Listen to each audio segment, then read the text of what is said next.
So here I have a screen, and this is part of another video that I've presented before a game that when I was in New York, and it goes through a lot of the different terminology that we use. I know that a lot of coaches have their own vocabulary and use it in a lot of different ways to describe what they want to achieve. Sometimes what I see is that when coaches use vocabulary, instead of simplifying things, it actually makes it more complicated. Like I've been involved in football for 30 years, and sometimes when coaches will speak and they use their terminology, I'm completely confused. So for me, what I've learned again from working with so many Germans is the art of vocabulary is making it simple to understand each other, not more complex. So even, some of these terms are a little bit longer than one syllable or two syllables, but as much as possible, I think it's really important to be totally clear and concise with exactly how you use your vocabulary. Some of the things here on this screen have to do with tactics, some have to do with motivation, some have to do with mentality. And in the end, the reason I put this together for the team when we showed them before the game was to say that the details of what we have worked on are what will make us good in the game. We were playing a team that was very good in possession, and I was saying to them, our ability to be totally clear, to be totally on the same page, to now use all of our vocabulary of our philosophy in a way that where 11 players are all playing from one head was what was going to help us win the game. So that was the point of this screen. Okay, good. Now we start to go into a little bit of the mentality. All right. So the having the plan part, this is a little bit of a wrap up of the things I just went through. The training and playing details are really important, right? And we have a clear methodology. We work on it every day, and then we supplement it into our tactics. At the core of it, it's about playing with tempo, right? It's about playing the game at a faster speed than the opponent can handle. It's about arranging ourselves at all moments so that when we lose the ball, we can win it back right away. And when we win the ball, we can attack and score goals right away. And so this idea of tempo, of outrunning, about thinking of our opponents, of preparing ourselves tactically so that we're always ready for the next moment is essentially what's behind the plan. And that's our style of play. But even more than the style of play, again, is the strategy, right? It's not just the style of play, it's a way of life. Okay.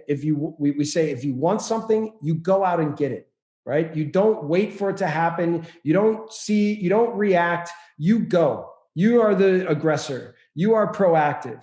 And I say a lot to our team here in German, and it translates to English. Aggressiver ist besser als passiver, which means being more aggressive is always better than being more passive. So this has to be a big part of the way we think, of the way we play, of the way we work, of the way we do everything, right? All in. You saw this at the center of that detail page. So this is a phrase that I came up with when we were in New York. And I had the players define it, right? I asked them to define exactly what it meant. And so they said, it's giving everything you have to the group at all times. And later on, they added to it, especially when it's most difficult for you. So this is about this idea of togetherness, right? And this is the standard to which we hold each other all the time. And when and I'll talk a little bit about ownership again, or a little bit later, but the fact that they defined this, the fact that they made this, means that if one of them is behaving in a way that's not true to what they've created, means that I can look at them and say, hey, I'm not the one who made that standard. You guys did. You have to hold those standards for each other. You have to hold those standards for yourselves. And in there, a phrase I use a lot is, the more that they give to each other, the more that they will receive. And certainly even here at Salzburg, with the way that we play and the way that things happen here, which is always the players know that if they show well, if they play well in Europa, especially they're so young and talented, that they're going to get another opportunity. But I constantly remind them that the success of the team dictates the success of the individual. And that is something that is paramount and something that I talk about all the time. Youth development. Okay, obviously there's some well-known, especially for people in England, and there's some well-known names and faces here of players that I've worked with. I'm going to focus on maybe one that you haven't heard as much, a guy named Aaron Long. He's now captain of the national team. He was bouncing around the second division. His agent called me one day. He had been playing in the 6 or defensive midfield spot a lot. And I watched him play. And I said to his agent, and I said to the player, we'd love to have you here, but we want to groom you as a center back. Okay. And we're going to put you into our second team for a year. And we believe that your potential is above a lot of the players that we have on the first team.